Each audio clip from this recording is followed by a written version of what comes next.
राज्य सरकारचा अलमट्टी उंचीवाढीला विरोधच. याबाबत सर्वोच्च न्यायालयात याचिका दाखल. जलसंपदा मंत्री राधाकृष्ण विखे पाटील यांची सांगलीत माहिती.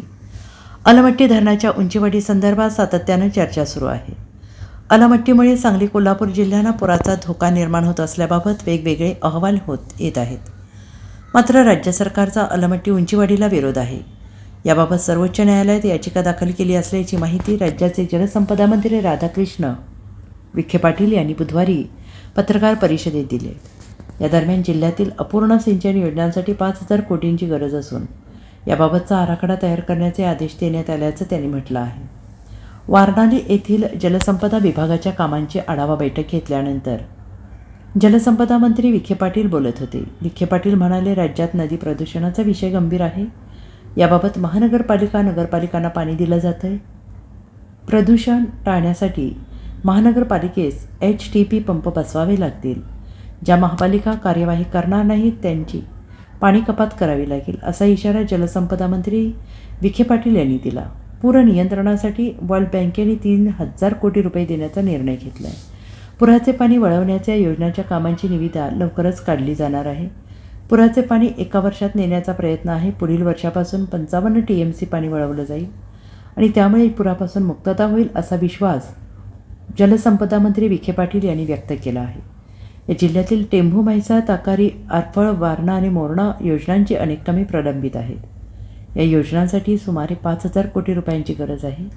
याबाबत आराखडा तयार करण्याच्या सूचना जलसंपदा मंत्री विखे पाटील यांनी दिल्या आहेत. वाढवलेली आहे, पण आपले पाटबंधारे खाते तुम्हाला दिशाभूल करते असं ठरते.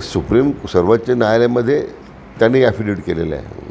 त्यामुळे त्याच्यामध्ये आता जर त्यांनी सर्वोच्च न्यायालयाची फसवणूक केली असेल तर मला माहीत नाही, पण कुठल्या स्वरूपात उंची वाढवलेली नाही आहे. आता आपण हा विचार करूया की आता ठीक उंची उद्या वाढायची परवानगी नाकारली कोर्टाने त्यांना, तर हा प्रश्न संपणार आहे का? उद्भवलेल्या प्रश्नाला पर्याय काय? म्हणून आता हा फ्लड डायव्हर्शन स्कीमची योजना पुढे आलेली आहे आणि ती काही 5-5 वर्ष चालणार नाही. ती एकाच वर्षात पूर्ण करण्याची आमची कल्पना आहे. आणि ते पाणी तुटीच्या खोऱ्यामध्ये जाणार आहे. गोदावरीच्या, उजनीच्या तिथं तूट आहे पाण्याची, त्या भागाला पाणी मिळेल आणि या भागातलाही पाण्याच्या पुराचा होणारा प्रादुर्भाव तो कायमस्वरूपी आपल्याला त्या ठिकाणी कमी करता येईल.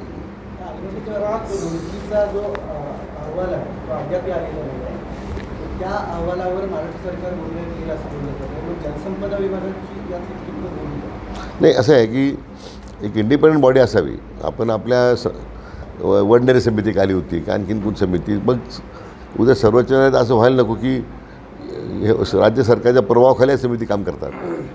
म्हणून ही जी इंडियन इन्स्टिट्यूट ऑफ हायड्रोलॉजी जी आहे, भारत सरकारची संस्था आहे रूरकेला, त्यांना ते काम दिलेलं आहे. त्यांना ते एक्झामिन करायला सांगितलेलं आहे. मला वाटतं त्यांचा अहवाल आता आपल्याला मिळेल लवकर, कारण उद्या सर्वोच्च न्यायालयामध्ये त्याचा फार मोठा उपयोग आपल्याला होणार आहे. बरं, तो 1 वर्षासाठी नियुक्त केला, त्याला जवळ 3 वर्ष झाली. तो अहवाल आला आहे. तुमची मुंबईत बैठक झाली, आम्हाला अशी माहिती मिळाली की अलमट्टीचा पुरावरचा काही परिणाम होत नाही अशी त्या बैठकीत. नाही, तसं आहे. पूर्वी वडनेरी समितीने काय सांगितलं होतं की परिणाम होत नाही. नंतर त्यांनी परत भूमिका बदलली की आमच्याकडे सगळी माहिती नव्हती, होऊ शकतो. असं आहे की म्हणजे या सगळ्या तज्ज्ञ लोकांचा आधार राखून सांगतो मी. शेवटी प्रॅक्टिकली ह्या भागातील शेतकऱ्यांच्या जो संघर्ष आलमट्टीच्या विरोधात राहिलेला आहे, आमचे माझे आमदार आहेत तिथे पाटील साहेब किंवा बाकीचे कृती समिती लोक मला भेटले, मला त्यांची भूमिका त्यापेक्षा जास्त योग्य वाटते. कारण ते प्रभावित झालेले लोक आहेत. इथं सगळ्या सेवेचे फळं घेऊन, फायदा घेऊन जे लोक निवृत्त होतात, ठीक आहे, म्हणून त्याचा आधार राखतो मी.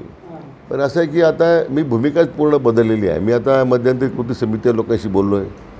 मी आजही आपले खासदार सन्माननीय विशाल पाटलांशी मी परवा बोललो. तरी मी सध्या भारतात नाही आहे, पण त्यांना मी आज या म्हटलं होतं बैठकीला. आणि या कृती समितीवर आमच्या अधिकाऱ्यांच्या बैठका 2 झाल्या. आता सातत्यानं मी आता कोणत्या तज्ज्ञाला इन्व्हॉल्व करून घेण्यापेक्षा आपल्या जे खरं ज्यांना मूळ त्याचे सटके बसलेले जे प्रभावित लोक आहेत त्यांचा त्या विषयामध्ये जास्त अभ्यास झाला दिसतो माझ्या दृष्टीने. आमचेसुद्धा अधिकाऱ्यांचं काय असतं की 2 वर्ष 3 वर्ष भागात काम करतात, बदलून जातात, त्याच्यात सातत्य नसतं. तर म्हणून हे आपल्याला प्रश्न सुटला पाहिजे. मला वाटतं माननीय मुख्यमंत्र्यांनी जो पर्याय त्या ठिकाणी सुचवलेला आहे माझा फार बारकाईने अभ्यास माननीय मुख्यमंत्री महोदयांनी केला होता. त्यातून एक फ्लड डायव्हर्शनची योजना पुढे आली. ती जर झाली लवकर आपण वर्षात पूर्ण करू शकलो तर मला वाटतं हा प्रश्न कायमस्वरूपी निकाल निघेल. Bureau report SBI Marathi Sangli.